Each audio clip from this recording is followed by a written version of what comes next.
Bismillahirrahmanirrahim. Assalamualaikum warahmatullahi wabarakatuh.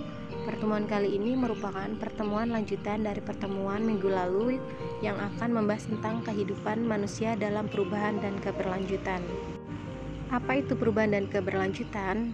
Kalian bisa melihat garis yang ada di gambar paling bawah. Perubahan merupakan kejadian atau peristiwa yang membuat perbedaan berlangsung secara zigzag.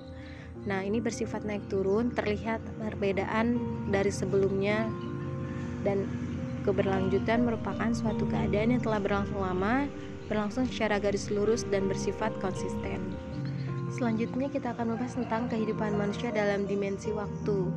Ada 4 konsep waktu dalam sejarah, yaitu perkembangan, kesinambungan, pengulangan, dan perubahan, yang akan kita bahas satu persatu dalam pembahasan selanjutnya. Yang pertama yaitu perkembangan. Masyarakat yang berkembang akan membawa bentuk baru yang lebih relevan dengan kondisi zaman. Perkembangan ini bertujuan untuk memperbarui segala sesuatu yang sudah dianggap tidak efektif bagi kelangsungan hidup masyarakat. Contohnya adalah demokrasi Amerika semakin berkembang akibat perkembangan struktur kota yang semakin kompleks. Ataupun ada contoh lain yaitu sebelum masuknya Hindu-Buddha, pemerintahan di Indonesia dipimpin oleh kepala suku. Namun ketika Hindu-Buddha masuk, pemerintahan dipimpin oleh seorang raja dengan wilayah kekuasaannya yang lebih luas. Selanjutnya yaitu kesinambungan.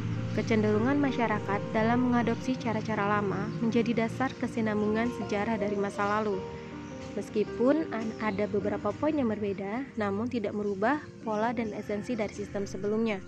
Contohnya adalah budaya korupsi yang terjadi pada masa reformasi saat ini merupakan kelanjutan dari budaya korupsi pada masa Orde Baru. Selanjutnya yaitu pengulangan. Peristiwa yang sama terulang kembali di masa berikutnya. Hal ini sering terjadi sehingga muncul jargon sejarah terulang kembali. Walaupun sebenarnya ada jargon lain yang muncul yaitu sejarah tidak terulang, karena peristiwa sejarah hanya berlangsung satu kali. Namun hanya pola-pola saja yang terulang, bukan kejadiannya. Contohnya adalah transmigrasi yang merupakan salah satu program dari Belanda di Indonesia dengan memindahkan penduduk Jawa ke beberapa daerah seperti Sumatera dan Kalimantan. Nah, program ini terulang kembali pada masa Presiden Soeharto dengan menerapkan kebijakan transmigrasi. Selanjutnya yaitu perubahan. Peristiwa perubahan terjadi dalam masyarakat secara besar-besaran dalam kurun waktu yang singkat. Hal ini biasanya terjadi karena adanya pengaruh yang kuat dari luar. Contohnya adalah penerbitan Surat Perintah 11 Maret pada tahun 1966 yang menyebabkan lengsernya Soekarno dan digantikan oleh Presiden Soeharto. Nah, keempat, pengertian ini merupakan dari konsep pembelajaran waktu dalam sejarah.